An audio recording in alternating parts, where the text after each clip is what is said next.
Alright investors, आज हम देखेंगे फीएम इंडस्ट्रीज के technicals, valuations and financial health. Business के बारे में जानने के लिए आप कार्ड पे क्लिक कर सकते हैं। वीकली चार्ट्स पे as you can see company 2020 से अप ट्रेंड में है एंड इस चार्ट में क्लियरली आपको ऑटो सेक्टर की सिक्लिकलिटी का इम्पैक्ट सीधे सीधे इस कंपनी पे दिख रहा है। डेली चार्ट्स पे कंपनी ब्रेकआउट देगी 2100 के पास एंड पहला सपोर्ट है 1415 के आसपास। कंपनी का सेकंड सपोर्ट 1030 के आसपास है। Let's move on to the valuations and then figure कि हमें क्या करना चाहिए। सो वैल्यूएशंस के लिए we go to our DCF model and I think the company has around 7 years of growth with the electric vehicle market increasing, but the growth rate is debatable. So I assume the company will grow at 11% and brought that growth rate down to 8%. Company के margins are low and I intended to keep it that way, slightly increasing it to 12%. इनका reinvestment rate is very high and I had to bring it down to industry standards. क्योंकि ये long term में sustainable नहीं लग रहा है। Company का cost of capital is also high and I brought it down to industry standards again.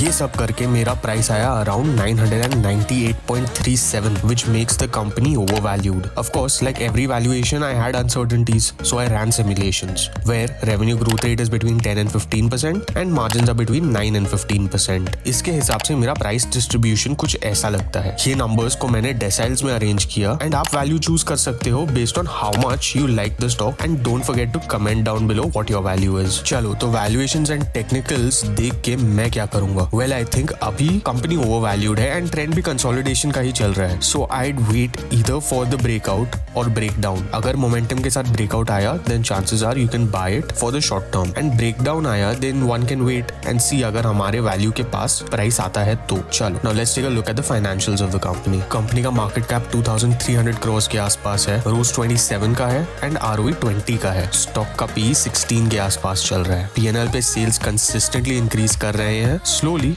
But consistently. Here is a segment breakdown. Take a moment to go through this.